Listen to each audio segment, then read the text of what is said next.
안녕하세요. 여러분들의 건강지킴이를 새롭게 맡게 된 닥터 MBC 황인찬입니다. 질환에 관한 다양한 궁금증, 여러분의 입장에서 꼼꼼하게 짚어드리겠습니다. 우리나라 국민의 평균 수명은 83.5세, 그중에서 질병 없이 사는 건강 수명은 73.1세라고 합니다. 그래서 나이와 상관없이 건강하고 아름답게 나이 들기 위한 활동, 웰 에이징에 대한 관심이 많은데요. 그런데 우리가 무심코 하는 나쁜 습관이 우리 건강에 악영향을 미친다고 합니다. 그래서 오늘은 익산병원 정신건강의학과 홍정환 과장과 함께 건강한 체형을 만드는 생활습관에 대해 자세히 알아보겠습니다. 잘못된 생활습관과 나쁜 자세들은 우리 건강을 해치는 것은 물론 많은 질병들을 발병하게 만듭니다. 그래서 평소 좋은 생활습관을 가지면 병이 생기는 확률을 줄일 수 있고 더욱더 건강한 몸을 유지하는 효과적인 방법이라고 하는데요. 그래서 이 시간에는 정신건강의학과 전문의 홍정환 과장과 함께 건강한 체형을 만드는 생활습관에 대해 알아보겠습니다. 안녕하세요. 예, 안녕하세요. 네, 이 체중계 숫자, 이거에 대해서 예민한 분들 많은데요. 이 체중계 숫자, 건강과는 어떤 관련성이 있을까요? 체중계 숫자가 높다는 거는 그만큼 내가 과체중이거나 비만일 가능성이 많다는 이야기인 거죠. 비만에 예민하게 요즘 반응하시는 이유가 비만 자체로 인한 대사성 질환, 예전에는 이제 성인병이라고 불렀던 뭐 고혈압, 당뇨, 고지혈증 등등의 질환들 때문에 건강을 생각하셔서 내가 나의 비만도를 좀 낮춰야지라고 생각하시는 분들도 있긴 하지만 네. 그럼에도 불구하고 요즘은 미용의 목적으로 체중을 조절하시려고 하시는 분들이 훨씬 더 많죠. 네. 다이어트라는 이야기가 내가 건강을 위해서 체중을 조절한다기보다는 이제 좀 있으면 여름 휴가니까 여름 휴가를 위해서 내가 살을 빼야지라고 이야기하시는 건데 외적으로 보이죠. 그렇죠. 외적으로 보이는 부분들을 조절하기 위해서. 근데 다이어트의 본질 그리고 우리가 비만도를 정하는 그 본질은 건강을 잘 유지를 해서 건강하게 오래 살자라는 목적인 거지 단순히 예쁘게 보이자라는 목적으로 하는 게 아니거든요. 네. 그렇기 때문에 단순히 체중계에 있는 숫자가 줄어든다고 해서 즐거워하거나 그 숫자 하나에 일희일비하실 필요는 없으시다고 생각을 합니다. 네, 비만, 만병의 근원이라고 하지만 반대로 저체중인 분들은 살을 찌우려고 부단히 노력하시는 경우가 많잖아요. 뭐 먹어도 살이 안 찐다 이런 저로서는 이해가 안 되는 그런 고민들을 갖고 계신 분들이 많은데 저체중인 경우에는 어떤 문제점들이 있을까요? 아주 극단적인 형태의 저체중이라고 하는 경우를 이제 흔히 거식증이라고 부르죠. 먹고 토하고 네. 체중계의 숫자에 굉장히 예민하셔서 저체중임에도 불구하고 살을 더 빼야 된다는 강박에 시달리시는 분들. 근데 그렇게 병적인 수준까지는 가지 않더라 하더라도 스스로를 비만이라고 생각하시는 그런 분들이 굉장히 많으시죠. 그래서 지금 아나운서분도 제가 보기에는 굉장히 평균 체중 안에 들어가시는 체형이신 것 같은데 감사합니다. 본인 스스로도 어느 정도 나 좀 체중 조절을 해야 되지 않나라는 그런 생각을 하실 수도 있고요. 네. 어떤 연구에 따르면 이제 여대생들을 대상으로 한 연구이긴 한데 약 50% 이상의 여대생들은 정상 체중군에 들어가고 나머지 뭐 저체중, 과체중군들이 있지만 가장 다이어트에 열중하는 집단들이 정상 체중군들이라는 거죠. 네. 이 정상 체중군들이 저체중을 목표로 다이어트에 집착을 하게 된다는 거죠. 근데 저체중을 목표로 다이어트를 하다 보면 결국은 내가 필요한 열량만큼, 필요한 칼로리만큼을 제대로 흡수하지 못하기 때문에 필수 영양소 섭취가 굉장히 떨어질 수밖에 없고요. 필요한 영양분을 섭취하지 못한다면 내 근육량이 줄어들게 되고 그다음에 대사에 꼭 필요한 필요 열량들을 섭취하지 못해서 내 어떤 일상생활 기능상의 장애들이 많이 생겨날 수가 있다는 거죠. 아주 극단적인 케이스로는 필요한 열량을 제대로 섭취하지 못한 저체중 집단에서 네. 치매 발생 확률이 훨씬 더 높다라는 이야기도 많고요. 네. 그다음에 바이타민 D 합성이나 어떤 필수 영양소들이 부족하기 때문에 골다공증의 확률도 훨씬 높다. 그래서 저체중 또한 건강에 매우 위험한 신호가 될 수 있다라는 연구 결과들도 많이 있습니다. 네, 그렇다면 과체중도 저체중도 아닌 건강한 체형에 대한 기준이 있을 것 같은데요. 이 건강한 체형을 확인해 볼 수 있는 방법이 있을까요? 이 건강 체형의 기준을 정하기 위해서 이제 의사들이 여러 가지 지표들을 좀 만들어내고 있죠. 네. 가장 흔하게 알려진 지표가 체질량 지표라는 게 있습니다. 그러니까 체중과 키의 비율을 이용해서 계산하는 흔히 BMI라고 알려져 있는 그런 지표인데요. 계산할 수 있는 방법은 키를 미터로 환산한 다음에 제곱을 해서 그 숫자를 가지고 몸무게를 나누는 거죠. 계산기가 필요하긴 하겠네요. 그렇죠. 이거 제곱을 해야 되기 때문에 계산기가 필요할 거고요. 예를 들어서 키가 한 175고 체중이 70kg인 사람. BMI를 계산해 보면 한 22.9 정도가 나오거든요. 이게 한국인 기준으로 해서는 18.5에서 23까지가 BMI 정상군 안에 들어가기 때문에 175 정도에 70kg 정도라 하시면 그분은 정상 체중군, 정상 BMI 군에 들어가신다라고 생각을 하시면 됩니다. 근데 이 BMI의 맹점 중에 하나가 키와 체중 이 두 가지 수치만을 가지고 이야기를 하는 거기 때문에 잘못 오해를 하게 되면 예를 들면 씨름 선수나 보디빌더처럼 체중은 많이 나가는데 그 체중의 거의 대부분이 근육으로 구성되어 있는 분들이라 하면 이 BMI만을 가지고 계산했을 때는 이분 비만입니다라고 판정이 나올 수도 있다라는 거죠. 그렇기 때문에 이 수치 하나만을 가지고 뭔가를 판정하기에는 조금 맹점이 좀 있습니다. 네. 그리고 요즘에는 복부 비만을 줄이는 것이 가장 중요하다 이런 얘기도 나오고 있는데요. 본인이 복부 비만인지 아닌지 스스로 확인해 볼 수 있는 방법이 따로 있을까요? 이것도 앞서 BMI 비슷하게 본인의 건강도 체중이 과연 비만인지 아닌지를 확인하는 그런 수치 중에 하나로서 허리둘레와 엉덩이둘레 비율을 계산하는 방법이 있습니다. 네. 그래서 앞서 BMI는 단순히 키와 체중만을 가지고 하기 때문에 근육량 등을 전혀 반영하지 못한다고 그랬고 비만에서 중요하게 반영되는 부분은 근육의 무게가 아니라 지방의 무게거든요. 근데 이 지방이 거의 대부분 복부 쪽, 그러니까 중심부 쪽에 많이 몰려 있는 경우들이 많기 때문에 허리와 엉덩이 비율이 어떠냐를 가지고 이 사람의 복부 비만도가 얼마인지 이게 건강에 얼마나 유해한 요소를 미칠 수 있을 건지를 측정하는 수치입니다. 그래서 측정하는 기준은 허리둘레는 배꼽을 중심으로 둘레 길이를 재시고요. 그다음에 엉덩이 둘레는 엉덩이를 만져보시면 엉덩이뼈 가장 튀어나와 있는 부분이 있을 거거든요. 네. 그 가장 튀어나와 있는 부분의 둘레 길이를 재서 서로 비율이 얼마나 되는지를 보는 겁니다. 그래서 남자의 경우에는 이 허리 둘레, 엉덩이 둘레 비율이 0.9 이상, 그리고 여자의 경우에는 0.85 이상이다라고 하면 이분은 복부 비만이 좀 있으신 것 같습니다라고 진단을 내릴 수 있다라고 되는 거죠. 그래서 지방이 어디에 많이 분포되어 있느냐가 훨씬 더 중요하게 작용할 수 있다라는 겁니다. 네, 아까 말씀해 주신 내용 중에 BMI 수치로는 조금 부족할 수 있다라고 얘기를 해주셨잖아요. 그래서 인바디 검사를 해보면 뭐 체지방은 얼마나 되는지 근육량은 얼마나 되는지 이렇게 그래프로도 나오고 하는데 체지방도 건강한 체형을 결정하는 가장 중요한 기준이 될 것 같은데 어떨까요? 그렇죠. 앞서 제가 잠깐 말씀드렸다시피 우리가 비만도를 결정하는 거는 근육량이 많아서 체중이 많이 나가는 걸 말하는 게 아니라 그중에 지방 비율이 많기 때문에를 이야기를 하는 건데 네. 앞서 뭐 BMI도 그렇고 이 엉덩이 둘레와 허리 둘레 비율도 그렇고 이게 실제 우리 몸 안에 분포되어 있는 지방을 명확하게 측정하기 좀 어려운 수준이긴 한데요. 이 인바디라고 흔히 불리는 우리 몸을 이루고 있는 여러 물질들의 전기 저항도의 차이를 이용해서 비율을 계산하는 그런 거고 말씀하신 것처럼 그래프로도 나오고 한눈에 보기 쉽게 수치로 딱 나와주는 그런 게 있잖아요.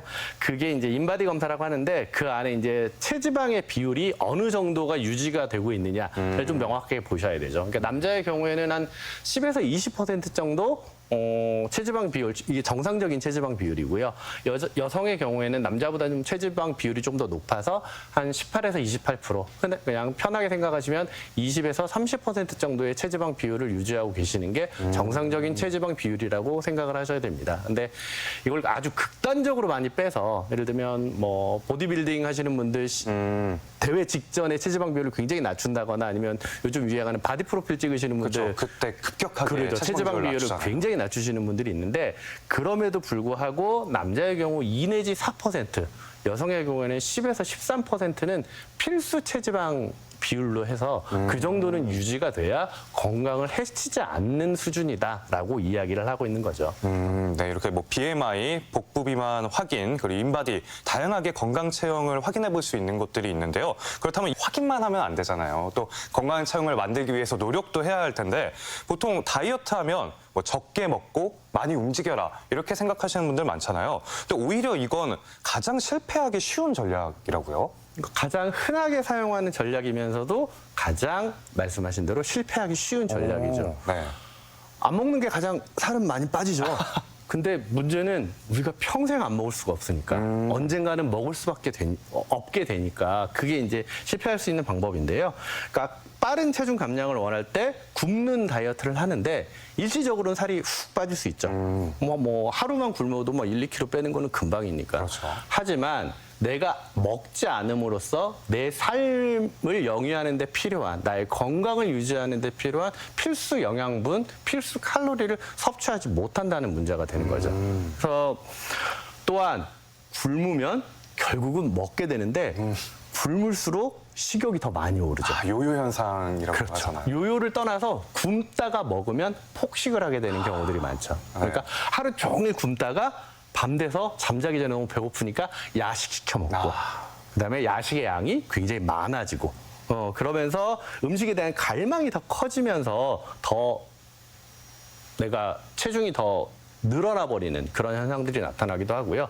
그러니까 안 먹어도 우리 몸은 기본적인 대사를 필요한 에너지가 필요하거든요. 이 칼로리를 사용해야 되는데 우리 몸 안에 저장돼 있는 에너지를 가지고 사용하지만 지방이라는 부분은 바로 즉각적으로 에너지로 사용될 수 있는 부분이 아니기 때문에 얘는 가장 마지막에 빠지는 부분이거든요. 네. 즉각적인 대사를 위해서는 결국은 근육을 파괴해서 근육으로부터 얻은 에너지를 위해서 생존을 위한 에너지를 흡수를 하죠. 근육량이 줄어들면 오래 굶을수록 근육량이 줄어들게 되고 근육량이 줄어들면 기초대사량이 떨어지기 때문에 나중에 똑같은 양을 먹어도 살이 더 잘 찔 수 있는 체형으로 바뀌게 된다는 거죠. 그래서 요래서 다이어트를 급격하게 하다가 음식을 먹었을 때 요요 현상이 온다라는 게 이런 이유들 때문에 나타나는 거고요. 또한 칼로리를 극단적으로 제한을 하게 되면 갑상선 기능이 떨어지죠. 네. 갑상선이 정상적으로 작동을 한다는 거는 내가 먹은 음식을 분해를 해서 필요한 에너지로서 사용한다는 얘기인 건데 갑상선 기능이 떨어지면 그 에너지로 사용되는 게 아니라 저장되는 쪽으로 가게 될 수밖에 없다는 거죠. 그래서 굶기만 하는 다이어트는 평생 굶을 수 있다면 해보실 수도 있겠지만 그건 불가능한 일이기 때문에 필연적으로 요요를 찾아올 수밖에 없고 다시 내 몸무게가 회복을 되는 걸 넘어서서 예전 몸무게를 더 뛰어넘는 그런 모습이 나타날 수도 있기 때문에 주의하셔야 되는 거예요. 건강한 다이어트를 위해서라면 필수적인 영양분을 섭취해주는 것이 중요하겠네요. 먹으면서 하는 다이어트가 중요한 다이어트가 되는 거죠. 네, 그리고 이번에는 그러면 운동에 관해서 얘기를 해보고 싶은데요. 이런 분들 계세요. 운동 열심히 하는데도 나는 살이 안 빠진다. 그렇죠. 네, 이런 분들도 계시는데 실제로 운동을 많이 해도 살이 안 빠질 수가 있을까요? 운동에 관련돼 있는 여러 가지 이론들이 있긴 한데요. 네. 가장 흔하게 나와 있는 거는 보상 심리를 얘기를 하죠. 그러니까 운동을 했어. 난 운동을 했으니까 좀 쉬어도 돼. 요거죠. 그러니까 내가 한 운동 양보다 내가 더 많이 가늠하기 때문에 나는 좀 쉴 거예요. 그러니까 헬스장에서 열심히 일을 했기 때문에 평소에는 엘리베이터를 안 타고 걸어서 계단을 통해서 집에 갔었는데 나 운동했으니까 엘리베이터 타고 가야지 라고 하면서 운동량 자체는 약간 늘어났는데 일상생활에 필요한 활동량을 확 줄여버리는 이런 보상 심리가 있을 거고요. 저도 하루 헬스장 가면 한 달 동안 운동 안 하고 그러거든요. 그렇죠. 나 오늘 하루치 했으니 한 달치 오늘 땡겨서 다 했으니까 앞으로는 좀 더 쉬어도 될 거야 라는 그런 보상 심리가 있을 거고요. 네. 그다음에 또 하나는 본인이 한 운동량을 좀 과대평가하시는 경향이 있죠. 그래서 나 러닝장에서 달리기 러닝머신 1시간 했어. 근데 이걸 가지고 손님 말씀하신 것처럼 나 한 달 분 할 거 미리 다 했어. 그래서 한 달 동안은 그냥 마음대로 생활하시는 거죠. 근데 네. 이건 좀 극단적인 케이스이긴 하지만 본인이 상상했던 운동량, 본인이 소모한 칼로리보다 사실은 실제 계산을 해보면 그 사용된 칼로리 양이 적고 그만큼을 내가 보상하기 위해서 내 일상적인 활동량을 좀 줄인다라는 이론도 있고요. 또 다른 이론은 운동을 하고 나면 식욕이 폭발하잖아요. 그렇죠. 건강을 위해서 등산하시는 분들, 등산하고 내려오셔서 하시는 게 막걸리의 파전. 오히려 운동하고 더 찌신다는 분들도 있어요. 그렇죠. 입맛이 돌아서. 식욕이 훨씬 더 좋아지긴 하거든요. 그런 부분. 그러면서도 스스로는 위안을 하시죠. 나는 운동을 하고 나서 먹는 거니까 괜찮아. 라고 하는데 그거 자체가 근육량을 올리는 건강함을 위한 부분은 될 수 있긴 하겠지만 본인이 상상하시는 것처럼 어떤 적절한 다이어트, 건강관리, 체중관리 그런 쪽하고는 좀 거리가 멀다는 거죠. 그리고 또 다른 과학적인 이유 중에 하나는요. 운동을 계속하게 되면 우리 몸 안에 신진대사 비율이 좀 달라져요. 네. 그러니까 우리가 운동을 많이 해서 우리가 가진 칼로리를 다 소모할 거야라고 생각하는데 우리가 운동이나 신체 활동으로 소모하는 칼로리의 양은 우리가 섭취한 에너지의 10% 많아야 20% 정도밖에 안 되거든요. 네. 우리가 아무것도 하지 않아도 소모되는 대사가 있어요. 생존을 위해서 대사되는 숨쉬기 위해서 호흡근이 움직여야 되고 혈액순환을 위해서 심장이 계속 뛰고 있어야 되잖아요. 이런 기초적인 대사를 위한 에너지원들이 훨씬 더 많은 비중을 차지하는데 내가 격렬하게 운동을 해서 활동에 의한 에너지 활용도가 늘어나면 야, 너 그 운동에서 이렇게 다 에너지를 쓰다 보면 네가 살아남기 위한 에너지를 쓰지 못해.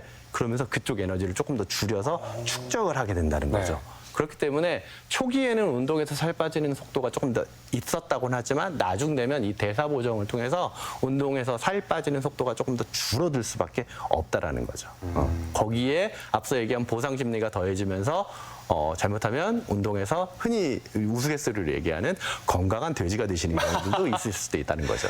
네, 그렇다면 건강한 체형을 만들기 위해서 건강한 생활 습관에 대해서 알아보려고 하는데요. 먼저 건강한 체형을 만들기 위해서는 유산소 운동과 근력 운동, 이 어디에도 치우치지 않고 골고루 해줘야 된다고요? 제일 어려운 게 다이어트에서 가장 어려운 게 그거죠. 적당이라는 표현이 굉장히 자주 나오게 되는데 적당히 운동을 하셔야 되고요.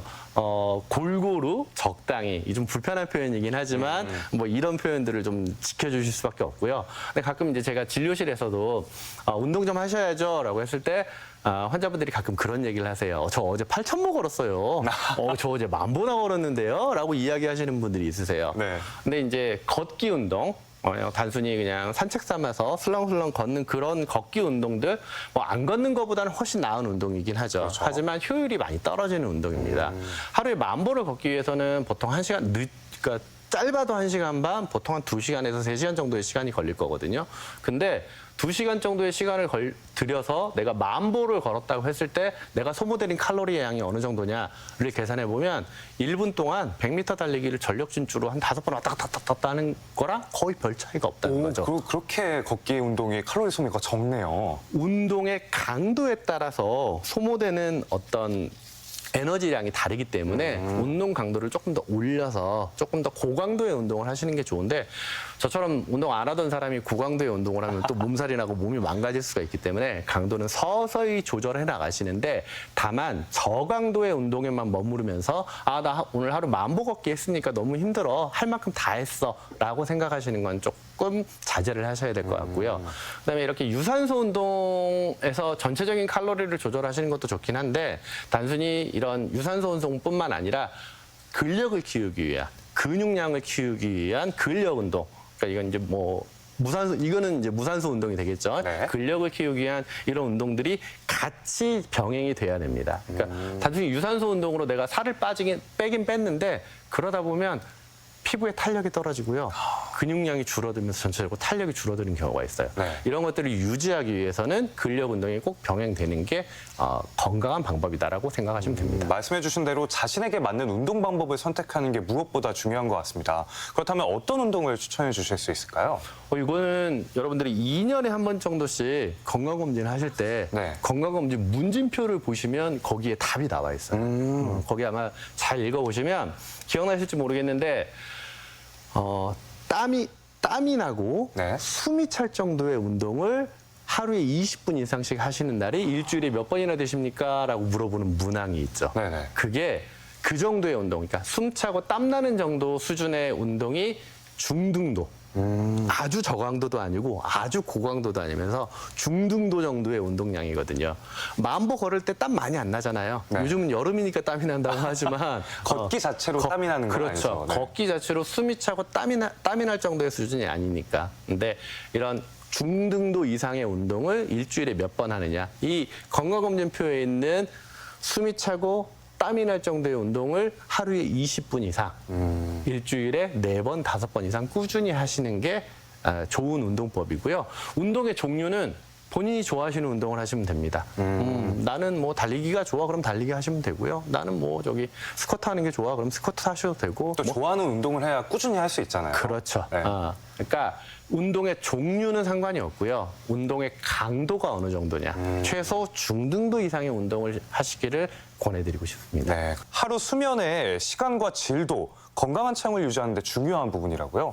그러니까 잠을 얼마나 잘 자느냐도 비만에 굉장히 중요한 역할을 하죠. 그래서 뭐 수면 시간이 좀 부족하다, 6시간 미만으로 좀 부족하다 그러면 체중이 증가되는 그런 경향이 있다고 하죠. 그러니까 뇌 안에서 깨어있는 시간이 많아지면 식욕을 당기는 호르몬이 좀 더 많이 나온다는 거죠.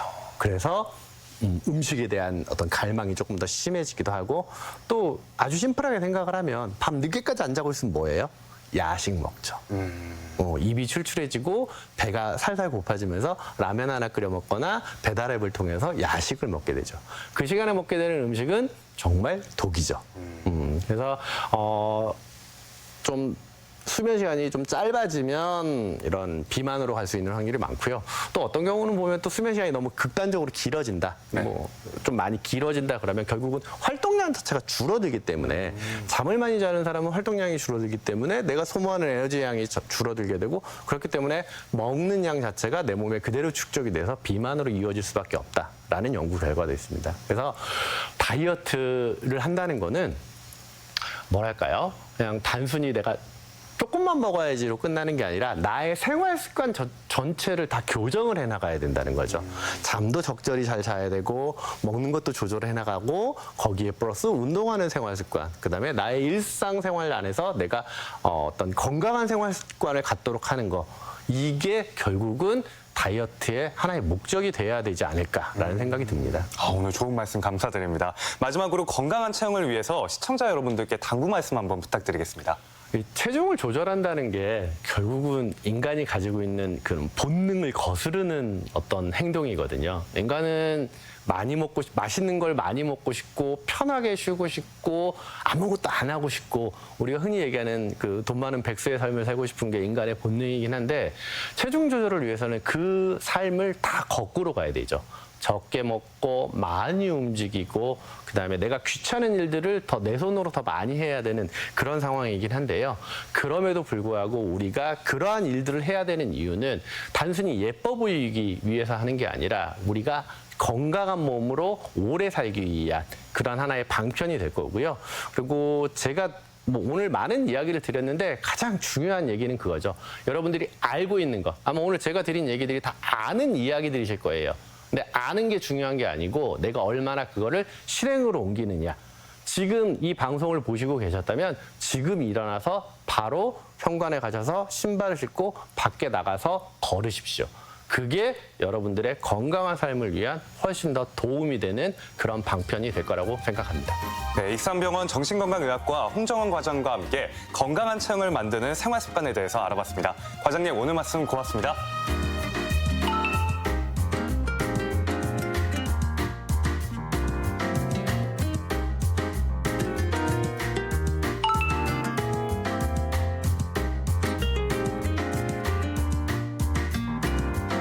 건강과 관련해 궁금증이 있다면 전주 MBC 홈페이지에 질문 남겨주시기 바랍니다. 저희가 준비한 소식은 여기까지입니다. 다음 주 이 시간에 다시 찾아뵙겠습니다. 고맙습니다.